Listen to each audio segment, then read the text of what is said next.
Kasih Bang, Assalamualaikum warahmatullahi wabarakatuh. Tapi saya izin lepas baju nih Bang di sini. Saya di sini sebagai temannya Bang Karni, Siap. Kapolka, kawan politik Karni Ilyas. Terima kasih saya hadir karena memang sudah lama sekali nggak kesini. Saya bagian dari keluarga besarnya ILC Bang. Siap. Jadi mohon maaf kalau nggak bisa sesering dulu. Tetapi percayalah bahwa saya tetap menjadi bagian dari Kapolka tadi, kawan politik Karni Ilyas. Terima kasih Bang Karni. Pertama-tama begini, Forum Purnawirawan itu adalah kumpulan masyarakat sipil ya sebetulnya ya. Memang beliau-beliau adalah mantan TNI, para jenderal, tadi disampaikan berulang kali, tetapi sebetulnya pada hari ini semua sudah sama dengan kita, sama dengan Bang Refli, dengan Bang Karni, dengan Bang Iwan, dengan saya, dengan Bang Freddy, kita semua adalah sipil. Dan sebagai kelompok masyarakat sipil tentu bisa berbicara dan berhak untuk menyampaikan pendapatnya, terutama isu-isu politik. Tetapi sebagai kelompok masyarakat sipil tentunya juga ada dinamika. Kita lihat bahwa dari bulan tadi di Bang Karni review dari akhir April kemudian terakhir kemarin pada awal Juni kita melihat ada dinamika juga ya. Misalnya yang terakhir 4 nama itu tidak ada lagi Pak Tri Sutrisno gitu. Jadi memang dinamika juga mungkin terjadi pada internal teman-teman atau senior-senior kita dari Purnawirawan. Jadi kalau Bang Refli tadi mengatakan, ini kok purnawirawan biasanya sama. Dari dulu purnawirawan berbeda itu biasa. Partai politiknya juga biasa, beda-beda. Maju calon juga beda-beda juga biasa. Dari tahun 2004 pertama kali kita bicara pencalonan calon presiden, purnawirawannya ada beberapa waktu itu. Ada Pak Wiranto, ada Pak SBY, ya kan. Jadi sebetulnya itu sesuatu yang wajar. Nah, tapi yang pasti kita semua menghormati pandangan dan pemikiran dari para tokoh bangsa ini yang sudah berkarya, berkarir, berbakti bagi bangsa dan negara. Pak Sutioso misalnya panjang karirnya, menjadi anggota Kopassus, pernah jadi gubernur, ketum Persatuan Bulu Tangkis Indonesia, pernah kepala BIN, Pak Farul Rozi pernah menjadi wakil Panglima TNI, juga menjadi Menteri Agama. Tentu beliau-beliau ini menyampaikan pendapatnya karena kecintaan kepada bangsa dan negara. Nah, poin yang kedua adalah Indonesia merupakan negara demokrasi, karena itu dalam demokrasi keragaman itu pasti terjadi, itu sesuatu yang niscaya, namanya demokrasi. Jadi kalau totaliter baru kemudian pendapatnya cuma satu. Tapi kalau demokrasi pasti ada pandangan-pandangan yang berbeda. Baik hal yang besar maupun hal yang kecil. Nah, jadi kita terima sebagai sebuah dinamika demokrasi. Tetapi Bang Karni sebagai demokrasi, negara demokrasi tentunya juga kita punya mekanisme ketatanegaraan, punya mekanisme perundang-undangan. Dan pada titik itu memang kita harus katakan soal pemberhentian presiden dan wakil presiden ini letaknya itu ada di tangan MPR gitu. Posisi senior kita para dari Forum Purnawirawan adalah kelompok masyarakat yang memberikan usulan kepada DPR, yang memutuskan adalah MPR. Nah, pada titik ini juga pada hari ini sebetulnya persamaan saya dengan Bang Refli itu besar sekali, 80%. Persamaan kami malam ini. Ya, walaupun yang 20... lebih cocok Kodari jadi PCO kayaknya. Jangan. Walaupun yang 20% itu kemudian membuat kesimpulan kami sangat berbeda. Di mana 80% samanya? Persis. Saya membagi proses impeachment ini dalam 2 kelompok. Pertama dari kacamata atau aspek politik, yang kedua dari kacamata atau aspek hukum. Nah, kalau kita melihat kepada Undang-Undang Dasar yang sudah diamandemen, ini saya bacakan aja nih supaya jangan salah ya. Presiden dan atau wakil presiden dapat diberhentikan dalam masa jabatannya oleh MP. Selamat datang kembali di channel ini teman-teman, kembali lagi bersama saya di Aranet TV. Teman-teman, di mana tadi kita telah melihat cuplikan video yang membahas tentang sidang ijazah palsu Joko Widodo dengan si Gibran Raka Buming Raka yang mantan atau presiden negara kita si Joko Widodo dan wapres negara kita si Gibran Raka Buming Raka.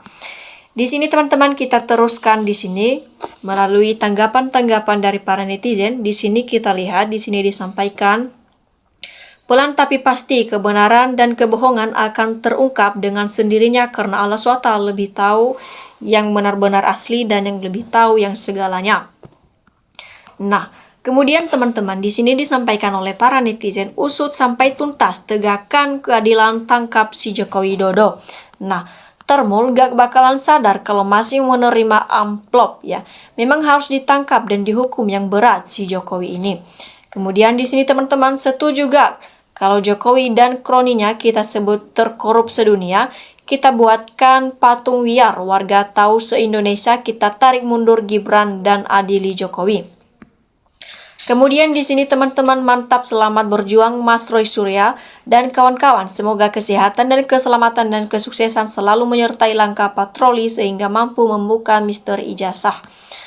Lanjut di sini teman-teman, bahwa ijazah Jokowi seluruh rakyat Indonesia udah memahami seperti satu dari fisiknya saja bahwa ijazah Jokowi di dunia manapun fotonya pakai kacamata itu gak lazim dan wajah tersebut tidak identik dengan wajah aslinya, maka jelas 100% palsu.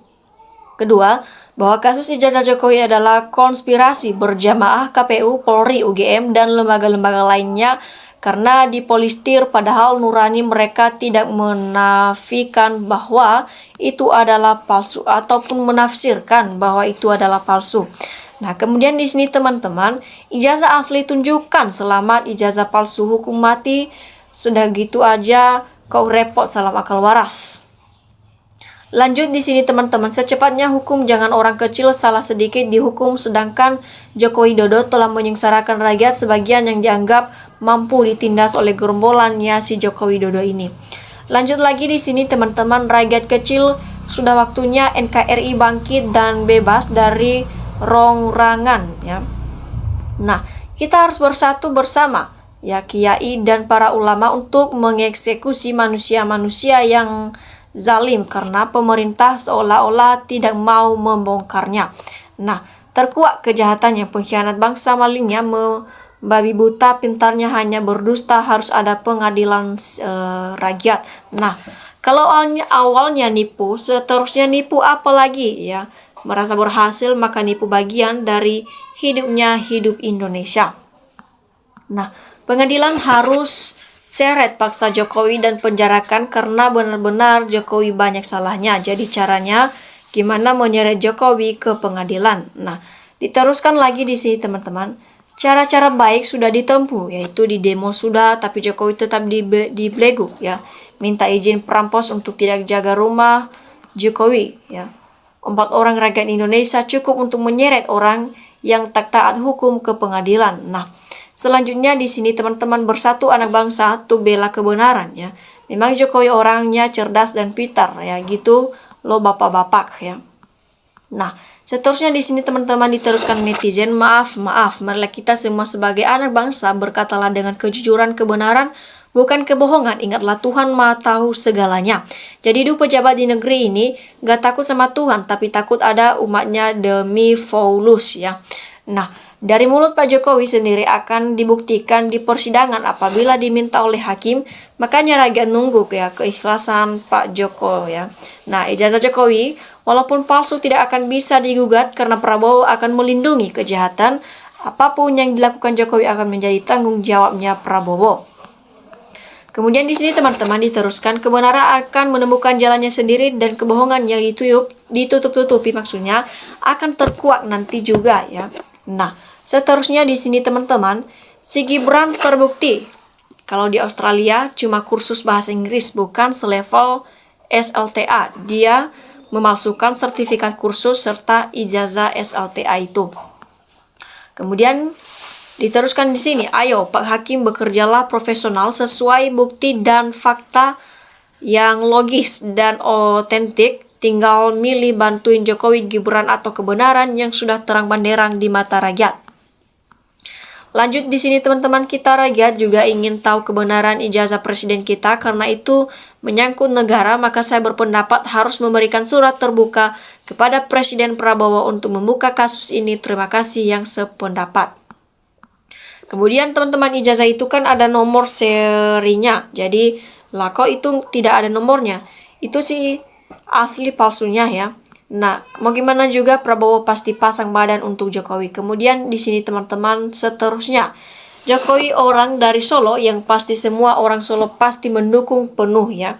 Jadi sangat setuju, jangan pakai hukum, gak akan mampan, langsung aja nepalkan ya. Nah, untuk kemajuan bangsa ya, uang rugi pun gak ada jadi masalahnya ya. Kemudian pendidikan kok hakimnya masih dikendalikannya Mulyono. Nah, di sini teman-teman, Termul tugasnya koar-koar, membela mati-matian kalau lembaga hukum nukmu ke perkembangan masih dialami, tolong sabar, masih dalam proses. Kemudian lagi di sini teman-teman, benar tidak perlu melalui pengadilan menghadapi penipu, nepalkan saja supaya tidak terulang hal yang menjijikan seperti ini ya. Nah, hati-hatilah pahlawan dengan penjahat berbeda. Penjahat tidak membangun negara, penjahat merusak negara sambil memperkaya diri sendiri dan keluarganya. Selanjutnya di sini teman-teman, dunia udah mengakui orang terkorup sedunia. Seharusnya bangsa Indonesia malu ya. Udah ijazah palsu, terkorup sedunia lagi ya. Nah, selanjutnya di sini teman-teman, memang Jokowi orang terbaik se-Indonesia kata orang gila gitu loh. Jadi Jokowi pasti dapat dukungan dari orang-orang yang tinggal di Pulau Jawa gitu loh bapak-bapak. Seterusnya di sini teman-teman, Jokowi bukannya aja polos, santun, tapi tipuan sama pandai pencitraan, pandai bohong, gayanya bangun tol di mana-mana, tapi tak peduli orang omong, ya silakan Bapak nikmati ya hasil kebohongannya itu. Nah, kemudian lagi di sini teman-teman, diteruskan di sini bermacam-macam masalah gak bakalan ada beres-beresnya karena para pejabat semuanya mengejar dunia ya. Seterusnya lagi di sini teman-teman, sampai kapanpun tidak akan ditunjukkan oleh Jokowi kecuali di pengadilan ala pada para manusia pembohong rakyat. Nah, selanjutnya telah di sini teman-teman, kalau barang palsu mana berani Mulyono Fufu Fafa mana berani dikeluarkan ya. Selanjutnya di sini teman-teman disampaikan kebohongan gak bakalan bisa mengalahkan kebenaran. Nah, selanjutnya Termul mana bisa dikasih pencerahan, yang penting ngotot ya. Salah atau benar pokoknya ngegas. Nah, di sini hukum kita tidak ada artinya bagi yang banyak uang, contohnya kasus ijazah palsu, tapi kalau miskin tidak sampai 1 kali 24 jam pasti tuntas ya. Nah, oke teman-teman, demikian saja cuplikan video kali ini.